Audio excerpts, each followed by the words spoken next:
Bonjour, je suis le cep et vous êtes les sarments.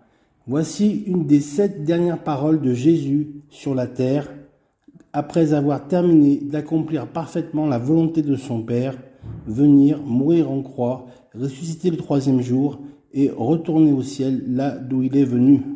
Alors mes amis, qu'est-ce que le cep et qu'est-ce que les sarments? Nous lisons dans l'évangile de Jean au chapitre 15 et au verset 1 à 8. C'est une parabole de Jésus, mes amis. Il déclare « Je suis le vrai cep ». Prenons-en lecture. « Je suis le cep, vous êtes les sarments. Celui qui demeure en moi et en qui je demeure porte beaucoup de fruits, car sans moi, vous ne pouvez rien faire. » Jean chapitre 15, verset 5. « Je suis le vrai cep, dit Jésus, et mon Père est le vigneron. Tout sarment qui est en moi et qui ne porte pas de fruits, il le retranche. Mon Père le retranche. » Vous entendez? L'Éternel retranche ce qui ne porte pas de bons fruits. Du fruit, certes, mais du bon fruit. Amen. Et tout sarment qui porte du fruit, il l'émonde afin qu'il porte encore plus de fruits. C'est-à-dire que Dieu l'Éternel, en son temps, il taille, il émonde notre fruit, notre sarment, afin qu'il porte encore plus de fruits. Amen. Le Seigneur déclare « Demeurez en moi, et je demeurerai en vous. Comme le sarment ne peut être de lui-même porter du fruit, s'il ne demeure attaché au cep, le sarment ne porte du fruit que s'il est attaché au cep. » C'est ça la vigne, c'est ça la vigne, c'est ça la signification de cette parabole, que le sarment soit toujours attaché au cep qui est Jésus-Christ. Et nous sommes l'Église. Nous portons du bon fruit depuis le retour de Jésus au paradis. Ainsi, nous ne pouvons plus demeurer sans Jésus. Nous demeurons dans le Christ. Car si quelqu'un ne demeure pas en moi, il est jeté au dehors, comme le sarment, et il sèche. Il sèche. Il n'est plus arrosé, il n'est plus abreuvé de l'Esprit de Dieu qui fait pousser le sarment de la vigne. Amen. Puis on ramasse les sarments quand ils sont secs. Donc ceux qui ne demeurent pas en moi, dit Jésus, demeurez en moi. Et donc ceux qui ne demeurent pas en Jésus, les sarments sèchent et donc on les met au feu. Ils sont mis à brûler.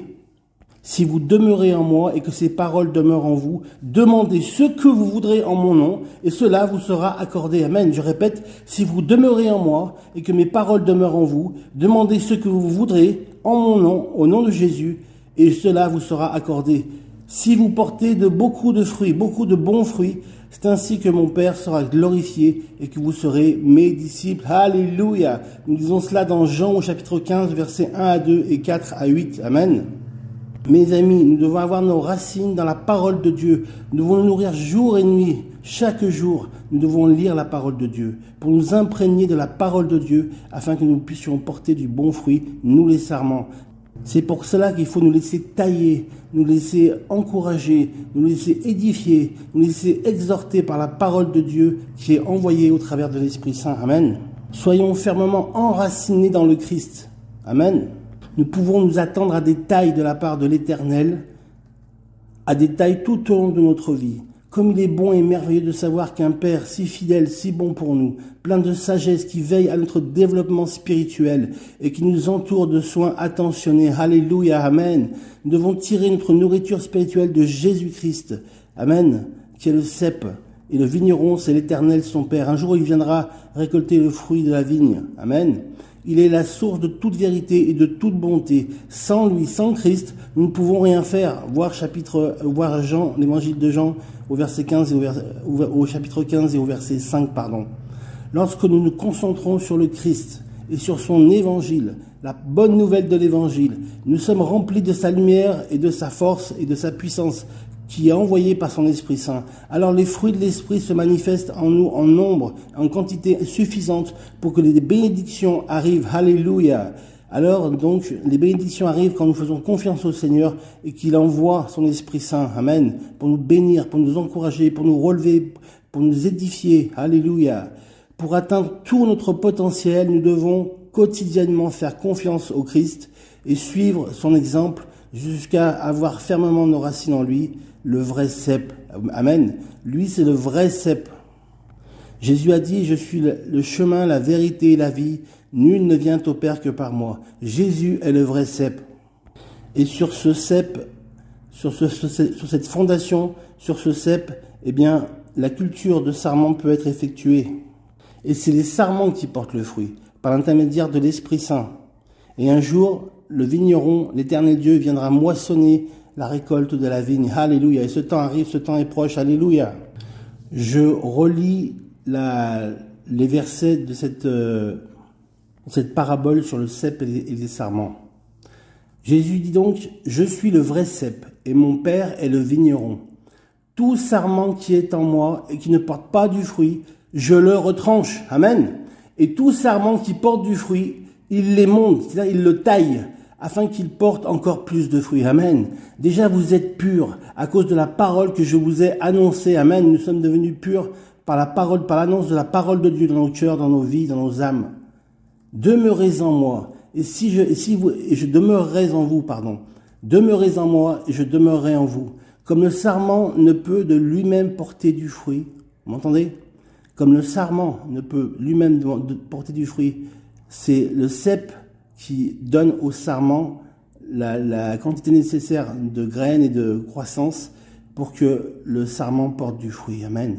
Comme le sarment ne peut de lui-même porter du fruit, s'il ne demeure attaché au cep, ainsi vous ne le pouvez vous non plus si vous ne demeurez pas en moi.